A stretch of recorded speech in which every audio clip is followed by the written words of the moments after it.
don't want to call out LeBron. Who do you want to pin this Lakers failure on? I don't want to. You know how I feel about Who do you want to pin the Lakers failure on? You know how I feel about our King and Savior. Luka or LeBron. You know how I feel about our King and Savior. I will not let you put this on Jackson Hayes. You know how I feel about our King and Savior. I will not let you put this on Austin Reeves. You have to put this on either JJ, Luka, or LeBron.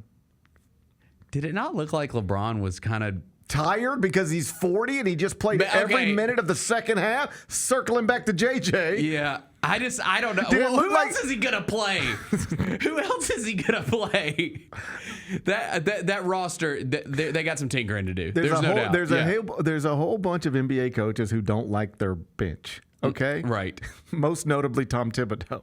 Yes, he will not play them. They still use them, Bennett, and you want to know why?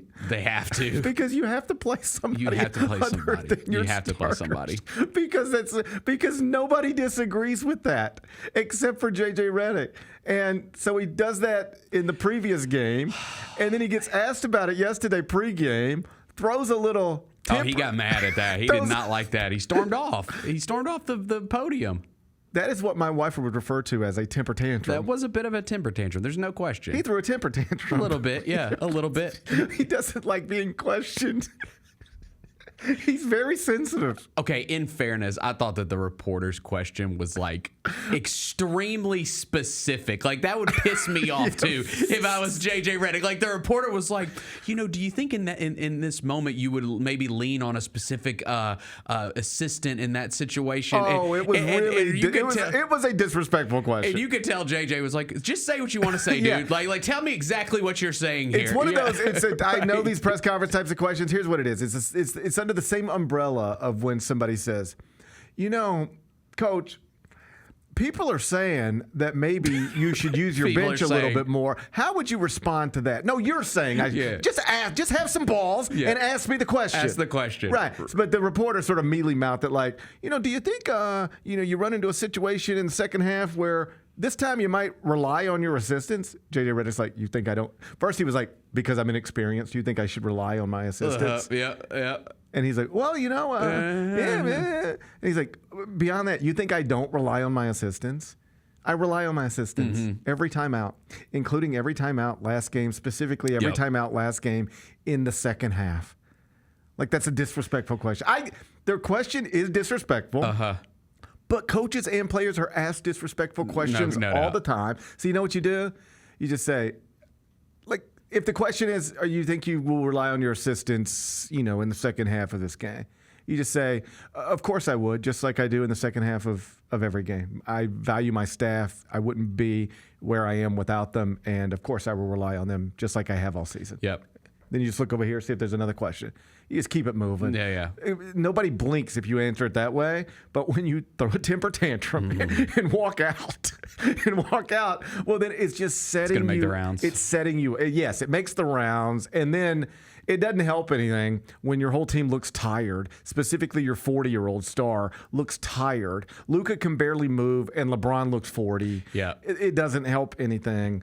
And I said sort of, in a condescending way, I know JJ Redick's the smartest guy in the world. He is actually a really smart guy and a brilliant basketball mind. The problem is you can't carry yourself that way and then have things like this happen to you and then get frustrated with the questions because anytime you do something unconventional on a big stage, you're going to get questioned about it. And sometimes it might work, right? But when it doesn't, people are going to ask you. Yeah. Like Nick Saban subbing out his starting quarterback at halftime of a national championship game. That is wildly unusual. It takes a lot of self-assurance to do something like that. It worked out, so it's one of the great coaching decisions of all time. But had it not worked out, he would have been criticized about that forever. And if he would have acted like the questions were unfair or stupid, he'd have been criticized for that part of it too. And so JJ just mishandled it. And I understand the frustration. I'm not saying I would be above being frustrated. Yeah, I got feelings too. Yep. But you got to handle that specific thing better because by the time we got to the postgame late last night, I know most people don't stay up that late, but I was up. I mean, it was Charles, Shaq, almost without exception. They were piling on him pretty good. Yeah, they were. For a variety of reasons. One, playing as starters too many minutes in the previous game, which they believe carried over into last night's game. Now, this is one of those where I don't feel like I'm in a position to argue with these people when they say things like this, whether it's Shaquille O'Neal, Charles Barkley, Kendrick Perkins. Like, I feel like I can argue with them about other things, but not these types of things. Here's what I mean. I've never played in the NBA. I've never played 40-plus minutes in an NBA game. I've never played the entire second half of an NBA game. I don't know. I don't have any experience that would tell me what that would do to my body. Yeah, I got you. And how it would make me feel the next day, and by extension, the next game. But you know who does know how that kind of stuff feels? Those guys. They've actually experienced that. Yeah. Like, you want to talk to me about what it's like to wake up, do a CBS Sports Hour and College Basketball podcast, immediately switch mics and do a Gary Parrish show, and then immediately throw on a sport coat and talk on TV for an hour. I could talk to you about that because that's my experience. I know what that's like. I don't know what it's like to play the entire second half of a playoff game while the other team's not doing it that way, and then have to come back a couple days later, play again. And what kind of toll does that take on my body? Particularly if I'm one star, maybe carrying around a little too much weight, and the other star, in my 22nd season at the age of 40.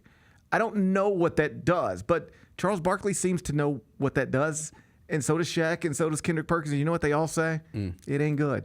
It wasn't smart. You should not have played those starters that many minutes. Not only did it cost you at the end of Game 4, remember, they got run away from in the fourth quarter of Game 4. Not only did it cost you there, it cost you in Game 5 because your guys, specifically LeBron, looked like they didn't have anything else in the tank. They also jumped on JJ for just trying to play without a center.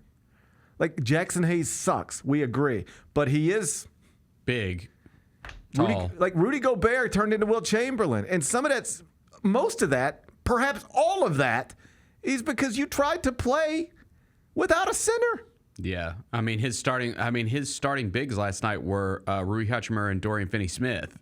But got away from that. Yeah, and they got away from that too. Yeah, and just got real little. And so suddenly Rudy is in a position to be physically overwhelming, and he was. Julius Randle's in a position to be physically overwhelming, and he was. And whether it was the TNT guys or the ESPN guys, they're all just like, "What are you doing, man?" Like, it's okay to have interesting ideas and concepts in your head. Like, what if we went small? Sure, they probably hurt us on the offensive glass, but what could we spread them out down here and create mismatches? Like, it's okay to have concepts in your mind, but at some point, it's playing out in front of you, and Rudy Gobert looks like Wilt Chamberlain. So you got to do something. That was the main complaint. It's a nice thing to think about in a boardroom, in your coach's office, right? Yep. In a hotel ballroom. But once you're seeing it and it's not working, you have to do something about it. And they never really did anything about it. Then also, when he finally goes to his bench, Maxi Kleber playing? He hasn't played since January. Yeah. I thought that was desperation.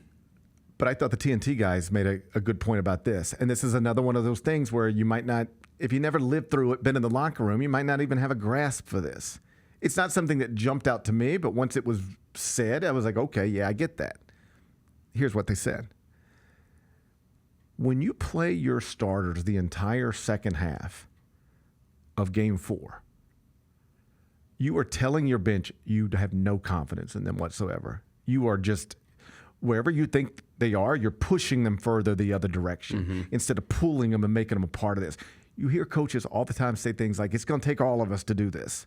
But when you show your bench, for the first time in NBA history, I'm going to be the coach who uses none of you in the second half of a playoff game. No coach has ever believed in their bench less than I believe in you, and I'm about to show you. And I'm about to show you, and it's going to require me playing a 40-year-old all 24 minutes from the second half. That's how little I think of you.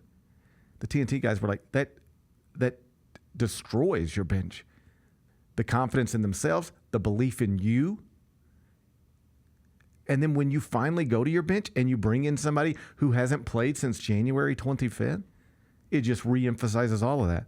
I'd rather play somebody who hasn't played since January 25th than use any of you clowns. Well, none of them will be there next year. But I know. I thought that was an interesting point. If you were actually trying to get anything from your bench, you can't treat them that you're pushing them the wrong direction. Yeah.